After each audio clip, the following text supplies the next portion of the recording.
Howdy Pinheads, Koji here. Just wanted to go over this Bally Elektra Pinball machine from 1981. It's kind of in the same family of Bally's as Flash Gordon and Xenon. Same kind of board set anyway. Very cool game. This is the first solid state pinball machine with 3 levels of playing field.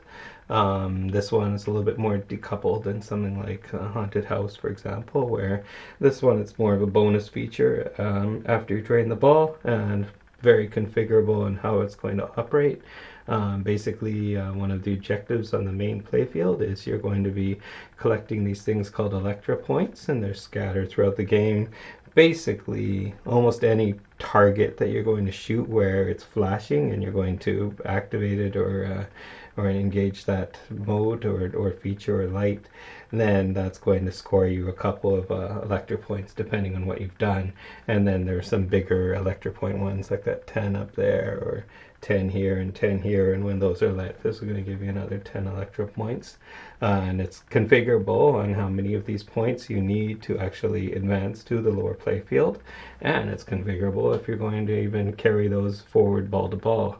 In this case, I have mine set to 6 Elektra points, so 6 Elektra points will basically get us to the lower playfield, where you'll have a minimum of 6 seconds, but if you collected, let's say, 30 Elektra points, you would have 30 seconds on the lower playfield, and that would be quite enough time to probably go through a few cycles of all the lights there and really sort of advance the bonus. The lower playfield has a number of options as well, where you can configure it to as I have, which is when your time is up, it will kill the power to the flippers and the ball will just drain, and you'll collect whatever bonus you happen to achieve during that mode.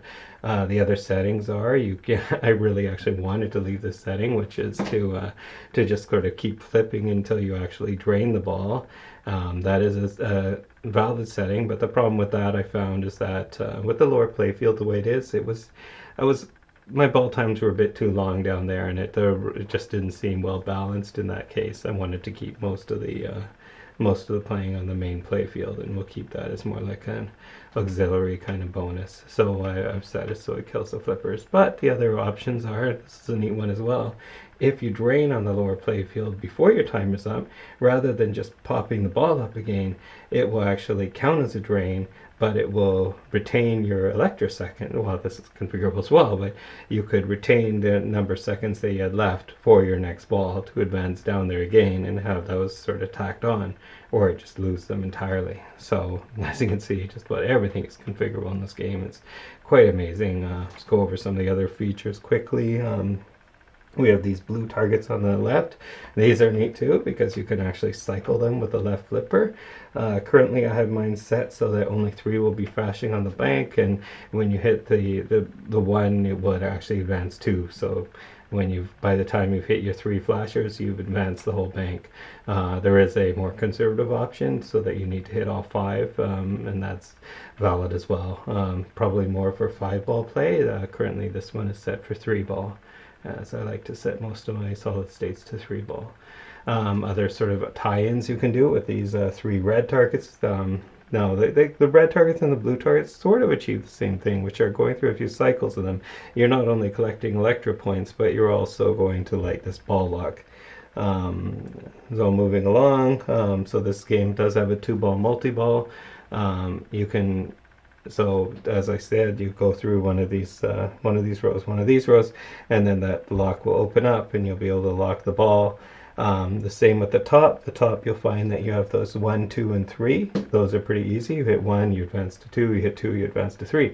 But then when you get to the arrow part, 4, 5, 6, you actually need to enable the advance on that arrow, which is going to be achieved by either getting that captive ball to hit some of those bonus advances.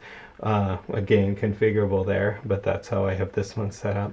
Or to, as you can see, there are those star rollovers on the left side, that kind of loop shot. These are really neat because during the gameplay they actually cycle.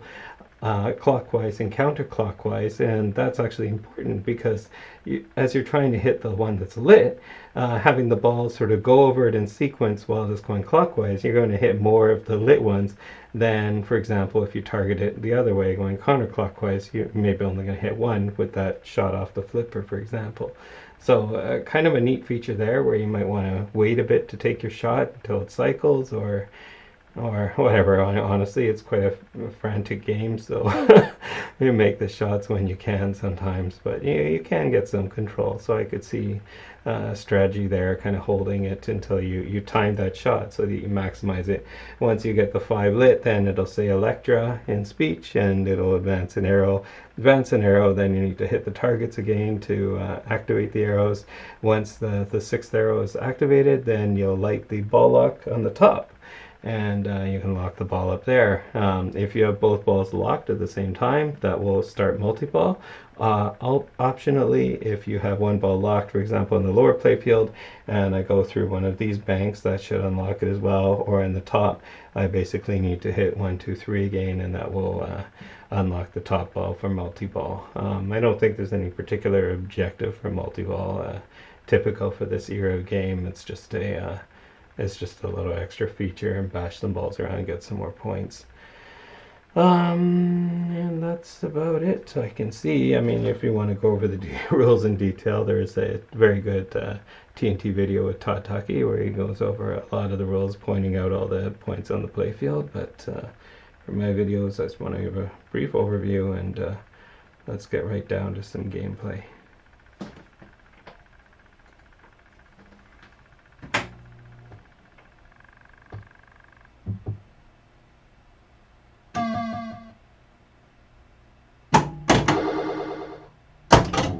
Been exposed to Elektra's radiation.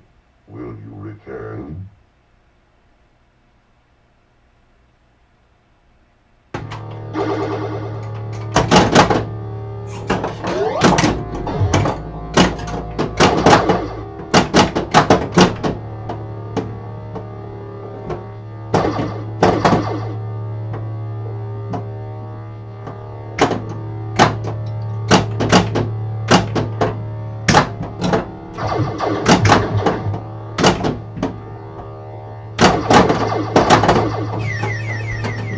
Well, 6 Elektra units, it's enough to play on the lower playfield.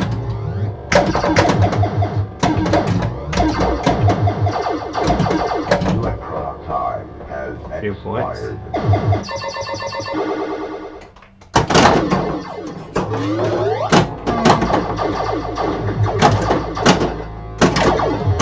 we go.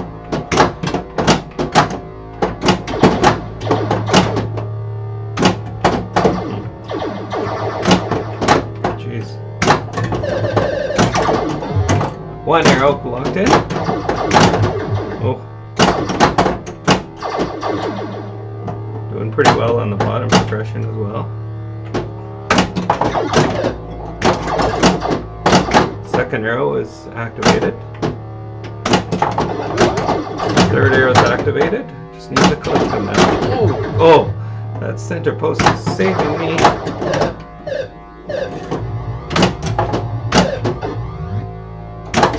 Come on, there we go. Locks open on the top. Just need to collect it. There we go. Just need to light 1, 2, and 3 now. Oh! Oh, ready. Lots of Elektra units here.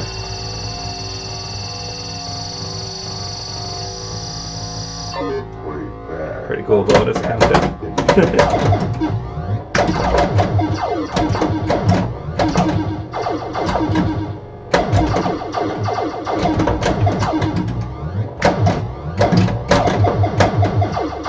To actually get that 6th one there. There we go.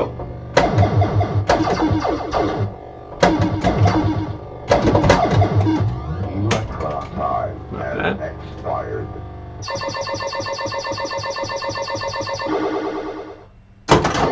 All right, easy peasy. 1, 2, 3. There's 3. There we go. Oh no. Yeah.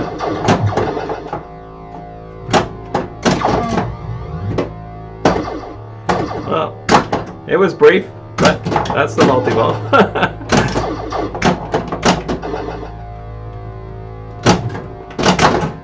Oh, almost had it again. Another 10 seconds to play on the lower plate.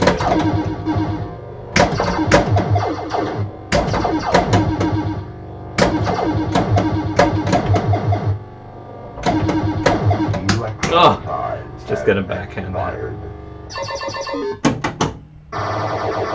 Oh.